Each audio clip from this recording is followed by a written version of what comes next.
विद्यार्थी मित्रांनो, सह्याद्री ट्युटोरियल्स मध्ये तुमचं स्वागत आहे. करावं तर लागणारच आहे. पण सर होत नाहीये अभ्यास. खूप मोठा टॉपिक आहे. विनाकारण टेन्शन येतंय. होईल का माझा अभ्यास? खूप भीती वाटायला लागलेली आहे. अशी हजारो मुलं आहेत. आणि या सगळ्या मुलांसाठी माझं परत तेच म्हणणं आहे, करना तो पडेगा ही. म्हणजे करावं तर लागणारच आहे ॲट एनी कॉस्ट. टॉपिक मोठा आहे का? मग त्या टॉपिक मधले डेरिव्हेशन कोण तुम्हाला करायला सांगतंय? बाकीचे सोपे प्रश्न तरी करा. ते येतील ना परीक्षेत लक्षात घ्या. आणि मी एक अनुभव घेतलाय रे, गेली 20 वर्षाचा मी क्लास घेतोय ना, ऑफलाईनच्या टेस्ट चेक करतो ना, तेव्हा बघतो मी, सोप्यातलं सोपं न्यूमेरिकल असतं, पण मुलं अटेम्प्ट करत नाहीत. रिझन काय? फॉर्म्युला आठवत नाही. हां, नाही आठवत. लास्ट मोमेंटला वरचेवर तयारी करणाऱ्या मुलांसाठी मला सांगायचं आहे, की न्यूमेरिकल्स जड जातंय तुम्हाला. रिॲलिटी आहे, मान्य करावं लागेल. बरं, ते मग महत्वाचं काय, की तो फॉर्म्युला वाचल्या-वाचल्या क्लिक व्हायला पाहिजे. त्यासाठी त्याची कन्सेप्ट केली पाहिजे. तर मी नेहमी सांगत आलोय, एखादं लॉ तुम्ही कराल ना, लगेच न्यूमेरिकल केलं पाहिजे. बरं, आता सगळ्यात महत्वाचं बरं का, सगळ्यांना ना फॉर्मेशन ऑफ स्टेशनरी वेव्ह हा प्रश्न अवघड वाटतो. तर मी तुम्हाला सांगू का? बघा, analytical composition of 2 SHM oscillation मध्ये क्वेश्चन आहे. त्यात y equals to y1 plus y x equals to x1 plus x2 केलंय. अगदी सेम तसंच आहे, पण फरक काय बघा लक्षात घ्या. मी इथं लिहितोय y1 इक्वॉल्स टू a लिहिलंय मी. a1 लिहिलेलं नाहीये. आणि त्याच्या पुढे लिहितोय मी साइन ओके 2 पाय ओके साइन 2 पाय मी तुम्हाला सांगतो. इथं लिहितोय मी nt आणि मायनस x अपॉन लॅम्बडा. एक ब्रॅकेट कंप्लीट. मायनस साइन काय इंडिकेट करतंय? Travelling in the positive direction of x axis. बघा मी या 2-3 प्रश्न कव्हर करणार आहे. y2 इक्वल्स टू a येणार आहे. साइन 2 पाय nt आणि प्लस x अपॉन लॅम्बडा. आता तुम्हाला याचा रिझल्टंट करायचं आहे, स्टेशनरी वेव्ह फॉर्म करायचा आहे. मग त्याचा रिझल्टंट y आहे. That equals to y2 plus y1. आता ऑसिलेशन मध्ये कंपोझिशन ऑफ 2 SHM आहे ना बाळांनो. तिथं ना इथं A1 आणि A2 आहे. तर कॉमन काय निघणार नाही. मुलांना विचारतो मी, कॉमन काय निघतं? तर सांगतात का A निघतंय, साइन निघतंय, 2 पाय निघतंय, N निघतंय, X. अरे असं कॉमन नाही काढत लक्षात घ्या. इथं हा अँगल आहे. मायनस प्लस टोटली अँगल वेगळा आहे. त्यामुळे साइन कॉमन निघणार नाही. फक्त A कॉमन निघेल. ओके. बरं ए कॉमन काढल्यानंतर काय राहणार? हे sine C plus sine D राहणार. मी आता डायरेक्ट देणार आहे. Sine C plus sine D factorization. Sine C plus sine D चा फॉर्म्युला आहे 2 sine C plus D upon 2. या दोघांची जेव्हा मी ऍडिशन करणार तेव्हा एक्स लॅम्बडा कॅन्सल होईल. एक्स अपॉन लॅम्बडाला 2 पाय 2 पाय 4 पाय येतील. पण फॉर्म्युला काय? सी प्लस डी अपॉन 2 ना. मग 4 ला 2 ने डिवाइड केला काय आलं? 2 पाय एन टी आणि कॉस सी मायनस डी. पण ऍक्च्युली सी आपण y2 घेतलाय बरं का. मग सी मायनस डी करताना हे मायनसचं प्लस होईल. प्लसचं मायनस होईल. N T cancel. मग उरलं कोण? 2 पाय लिहायला विसरू नका. आणि एक्स अपॉन लॅम्बडा संपलं की डेरिव्हेशन एवढंच आहे. साइनची टर्म सोडून जे काय उरले ना त्याला तुम्ही अँप्लिट्यूड म्हणा. म्हणजे मला y इक्वल्स टू मिळालं a साइन 2 पाय एन टी. 2 पाय एन टी हे लक्षात घ्या. आता जेव्हा बीट फ्रिक्वेन्सीचा प्रश्न येईल तेव्हा असंच येणार आहे. पण बीट म्हणजे कोण? Difference in frequency. मग त्यावेळेस तिथं मला N1 N2 असं घ्यावं लागेल. एवढाच फक्त फरक आहे. ते तुम्ही मला करून दाखवणार आहे. पण आता ए म्हणजे कोण आहे? अँप्लिट्यूड. त्याची व्हॅल्यू किती आहे? बघा ट्वाइस ए cos 2 pi x upon lambda. Twice ए cos 2 pi x upon lambda. आता ही अँप्लिट्यूड मॅक्सिमम येईल केव्हा? जेव्हा याची व्हॅल्यू 2a म्हणजे याची व्हॅल्यू किती? 1. म्हणजे मी लिहू का? दॅट इज आणि हे सगळं कोणासाठी चाललंय? अँटी नोड साठी चाललंय. मग मी लिहितोय काय बघा, a ची व्हॅल्यू केव्हा येणार? जेव्हा कॉस 2 पाय एक्स अपॉन लॅम्बडाची व्हॅल्यू प्लस मायनस 1. हे केव्हा येणार? जेव्हा 2 पाय एक्स अपॉन लॅम्बडाची व्हॅल्यू 0 येईल किंवा पाय येईल किंवा 2 पाय आणि सो ऑन. हे केव्हा येणार? जेव्हा एक्स ची व्हॅल्यू 0 असेल. बघा, पहिल्याला पहिल्याशी कंपेअर करा, एक्स ची व्हॅल्यू 0 मिळाली. आता याला याच्याशी कंपेअर करताना पायला पाय कॅन्सल होणार. क्रॉस मल्टिप्लिकेशन करा, एक्स ची व्हॅल्यू लॅम्बडा बाय 2 येईल. आता याला याच्याशी कंपेअर करा, 2 पायला 2 पाय कॅन्सल होईल, एक्स ची व्हॅल्यू लॅम्बडा येईल सो ऑन.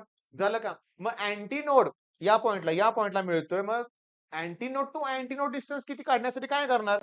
ह्याच्यातून हे मायनस करा लॅम्बडा बाय 2, ह्याच्यातून हे करा, संपलं की.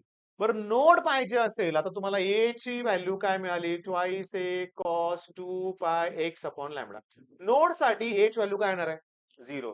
केव्हा येणार? जेव्हा कॉस ची व्हॅल्यू 2 पाय एक्स अपॉन लॅम्बडाची व्हॅल्यू 0 येईल.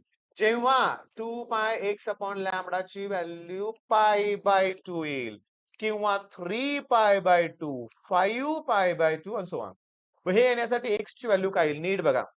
x ची व्हॅल्यू ओके, याला याच्याशी कम्पेअर करा. पायला पाय कॅन्सल, लॅमडा वर जाईल, 2 खाली येईल, मग x ची व्हॅल्यू येणार λ/4, नंतर येणार 3λ/4, नंतर येणार आहे 5λ/4, सो मग काढा डिस्टन्स बिटवीन ऍडजस्टंट नोड काढा, याच्यातून हे मायनस करा, λ/2च येतंय.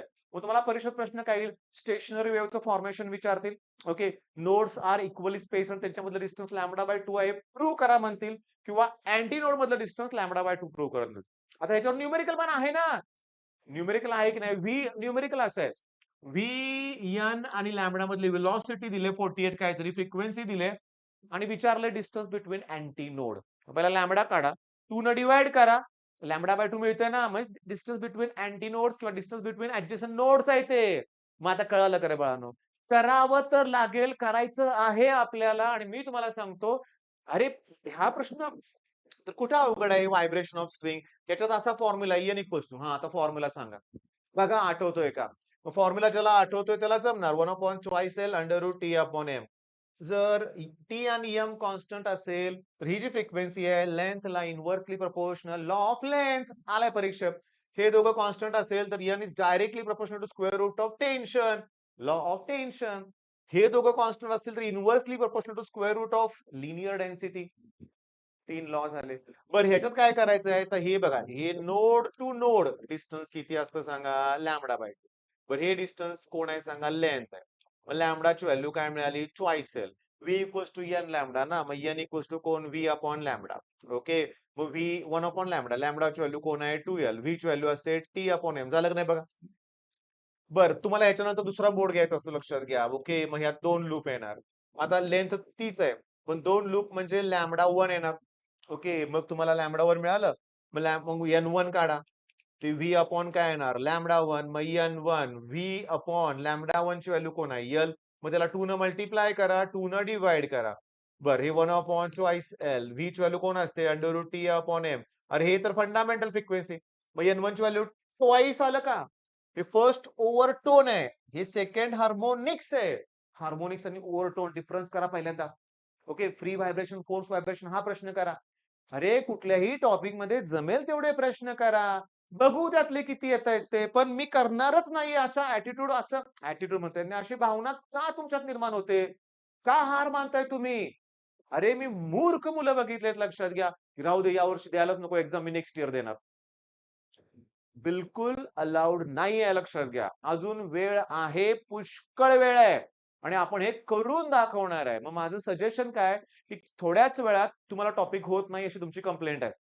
ओके, तर मी सांगतोय त्या टॉपिक मध्ये जेवढे जमतील तेवढे प्रश्न करा रे बाळांनो. काहीच न करण्यापेक्षा कधीही काहीतरी केलेलं चांगलं, हे लक्षात घ्या. बरं मग आता तुम्हाला करायचं आहे काय, हे स्ट्रिंग आहे, स्ट्रिंगची पण डायग्राम त्याच्या 3 एकाखाली एक त्या विचारले गेलेत. एक काम करा ना, डायग्रामची प्रॅक्टिस करा ना. तुम्हाला सांगतो, मी सांगतो म्हणून बघा, हे कुणासाठी सांगतो माहितीये का, जे म्हणतो ना आमच्या इथं गळाटलेली मुलं आहेत, घाबरलेली मुलं आहेत, भेदरलेली मुलं आहेत, की आता भीती वाटायला लागल्या, 2 वर्ष एन्जॉय केली, त्याचं काय? त्याचं काय? मग आता राहू दे, मी तुम्हाला ओरडत नाहीये, करूया अभ्यास. तर तुम्हाला मी सांगू का, की प्रत्येक डायग्राम व्यवस्थित करा. सिंपल पेंडुलमची डायग्राम करा, कोनिकल पेंडुलमची डायग्राम करा, वॅन डी ग्राफ जनरेटरची डायग्राम करा, परफेक्टली ब्लॅक बॉडीची डायग्राम करा. बरं सगळ्या ज्या डायग्राम आहेत तुम्ही जर केल्या आणि एक्सप्रेशन मध्ये डायग्रामला 1 मार्क असतो, हे माहिती आहे ना तुम्हाला. मग 3 पैकी 1 मार्क मिळून जाईल ना. Capacitor in series, capacitor in parallel, अवघड नाहीये. पण कसं होतंय, एक लक्षात घ्या, ऍक्सेप्ट करा की आपला किती अभ्यास झाला आणि आपल्याला किती करायचं आणि किती करणार आहे ते. त्या एका सर्टन स्टेज नंतर आपल्याला रिव्हिजन करावी लागणार आहे, ही महत्वाची गोष्ट आहे. बरोबर, आयएमपी क्वेश्चन प्रोव्हाइड करतोय. माझी स्ट्रॅटेजी तुमच्या लक्षात आली का, मी प्रत्येक टॉपिक तुम्हाला प्रोव्हाइड करणार आहे, कमीच वेळेत, लक्षात घ्या. मग या स्टेजला जे आलेत प्रश्न ते तर करायचे, जे नाही आलेत त्यातले जे तुम्हाला होतील तेवढे प्रश्न करायचे, लक्षात घ्या. आणि सगळ्या गोष्टीत महत्वाचं काय, फॉर्म्युल्यावर जोर द्या रे. सीईटीला तर न्यूमेरिकलच आहेत ना, मग तिथं तर करावं लागेल की नाही, तिथं तर करावं लागेलच, हे लक्षात घ्या. त्याच्यामुळं काय माहितीये का, त्याच्यामुळं हे महत्वाचं आहे. ओके, करणार आहे आपण, करावं तर लागणार आहे. ठीक आहे, आम्ही करतो अभ्यास, करून दाखवा. चांगले मार्क मिळवा. All the best.